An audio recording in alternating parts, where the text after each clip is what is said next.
Last time we explored ABBA's quest of bending the art of pop music, their infusion of classical music already on their early works. We also explored albums, concerts and projects dedicated to ABBA Classical. And we ended in 1976 with ABBA's fourth album, Arrival. In today's video, we will explore ABBA's ongoing quest of pushing the boundaries of pop orchestration. This will bring us to one of their most captivating features, the voice of ABBA, Frida and Agnetha, to the art of musicals, and to ABBA's reunion. This is part 2 of our exploration of ABBA's incredible artistry. Let's dive into the timeless sophistication of ABBA.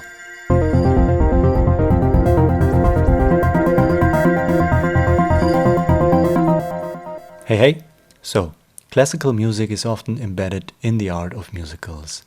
ABBA's very own and only real venture into musical came with their fifth album and their first international tour in 1977 with 4 songs for the mini-musical The Girl with the Golden Hair.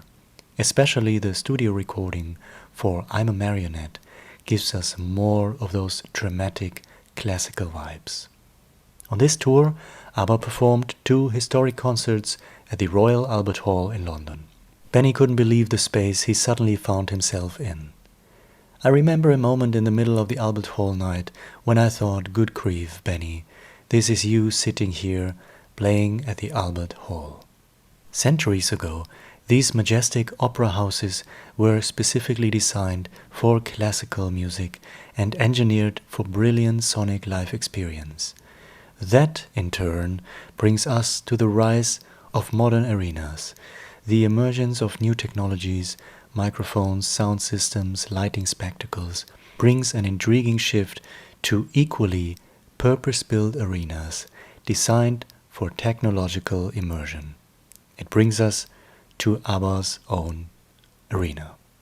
The groundbreaking concept of ABBA's very own Voyage experience is a pinnacle of the integration of technology, performance and emotions.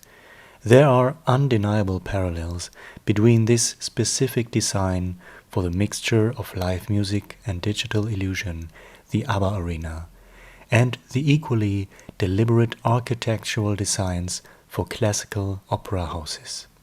Both spaces aim for a fulfilling human experience, for something timeless, whether in an opera house or an immersive digital arena. And that timelessness always goes back to the music. In 1979, ABBA's 6th album Voulez-Vous promised to be disco pop, but you put it on and what you would first hear was the baroque-like intro of the opening song As Good As New. That song would then develop into a fast-driven funk track, but always contrasted by a minuet-style string arrangement, arranged so ingeniously by Rutger Gunnarsson.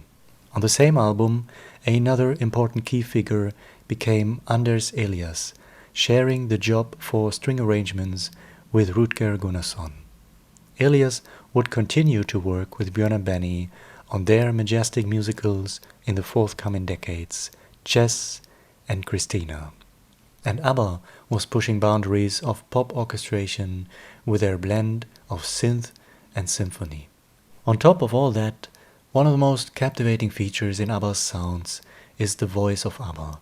It brings us to Frida and Agnetha.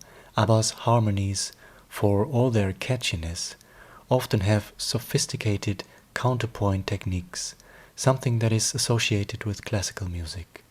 Their layered vocals reminds me of classical complexity. It's not just stacking voices, it's building counterpoints. Each part in ABBA's vocal lines and in their intricate harmony vocals has its own melodic integrity, making their sound rich and complex.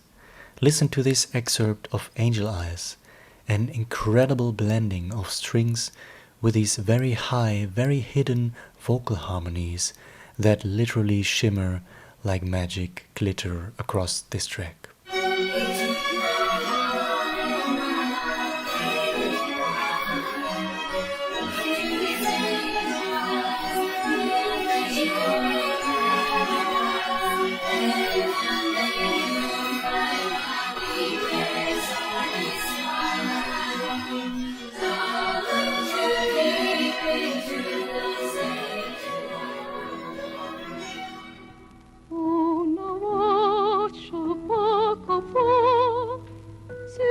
Another crucial ingredient was Frida and her opera voice.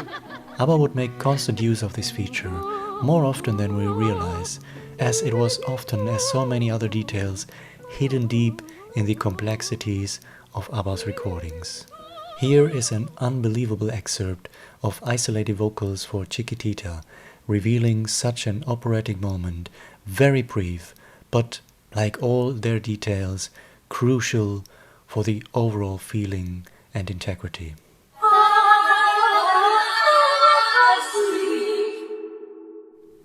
In 1979, ABBA's songs were once again turned into instrumental classics on a second album by Arthur Greenslade and on an album called Anders Dahl and His Magic Strings Play ABBA. This one features quite a few deep cuts of ABBA songs, like Kisses of Fire, I Wonder Departure, Lovers Live a Little Longer, and As Good as New.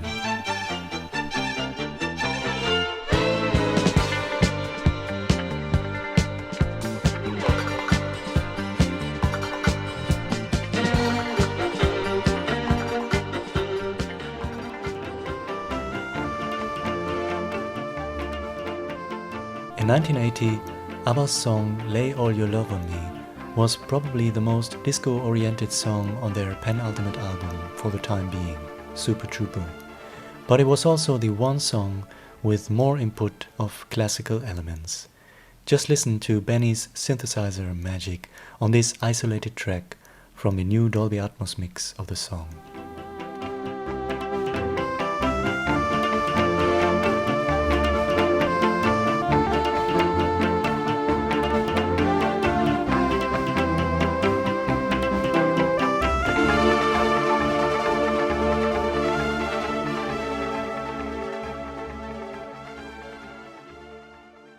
In 1981, ABBA released their final album for the next 35 years. The Visitors became an album like no other. Especially on I Let the Music Speak, ABBA would go full-on theatrical. 1 year later, for ABBA's final song, The Day Before You Came, they would leave us with more of that bittersweet operatic voice we've already explored.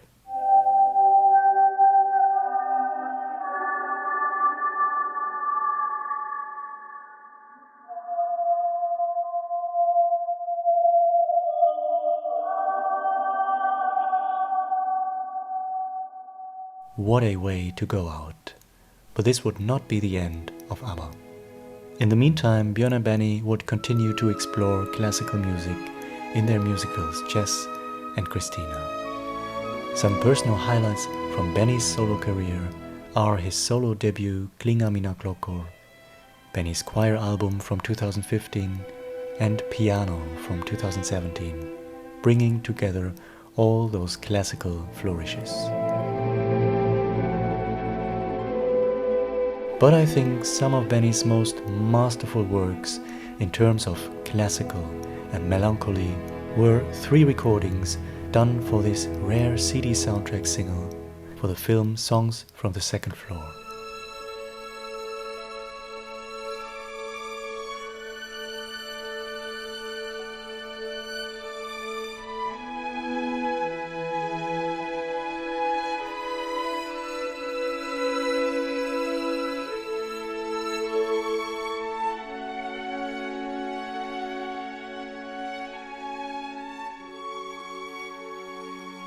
When Benny received the Opus Classic Award in 2018 for his album Piano, he was once again in a room surrounded by all kinds of artists for classical music, and he was so nervous about it. I'm a bit nervous. In 2002, Frida recorded a full-on operatic piece as a duet with Italian classical singer Filippa Giordano. In 2021, ABBA released their 9th studio album. ABBA's blend of synth and symphony is probably most beautifully done on their final album Voyage. It was the Stockholm Concert Orchestra bringing the classical string arrangements to life, with Göran Arnberg as orchestrator and conductor. The final song on ABBA's final album, Ode to Freedom, is certainly ABBA's most classically infused composition. One More Time, it has all the beautiful operatic harmony vocals by Frida, and it contains a musical motif inspired by Tchaikovsky's Waltz from Swan Lake, and a second reference.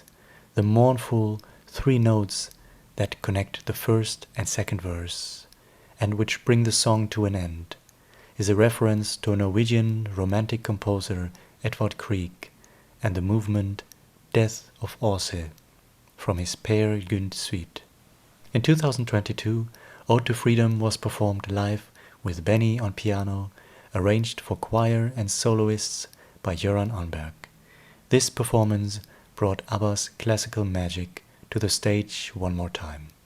ABBA is timeless. Dedicated albums, arrangements, and concerts like this are proof. But above all, it's all in their music. There is beauty, majesty, melancholy. This is what Benny said in 2010 during ABBA's induction into the Rock and Roll Hall of Fame. It's definitely in the Swedish folk music. You can hear it in the Russian folk songs. You can hear it in the music from Jean Sibelius or Edvard Grieg from Norway. You can see it in the eyes of Greta Garbo. And you can hear it in the voice of Jussi Björling. And actually you can hear it in the sound of Frida and Agnetha on some of our songs too. ABBA were masters in the art of pop perfection, but to make it so appealing, so intriguing all these decades later, they always understood the importance and integrity of so many roots and genres, especially of classical music.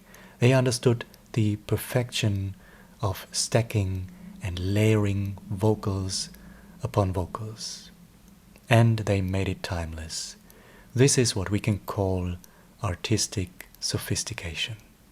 Here's to Frida, Benny, Björn, Agnetha, to everything that the four members and ABBA left to the world.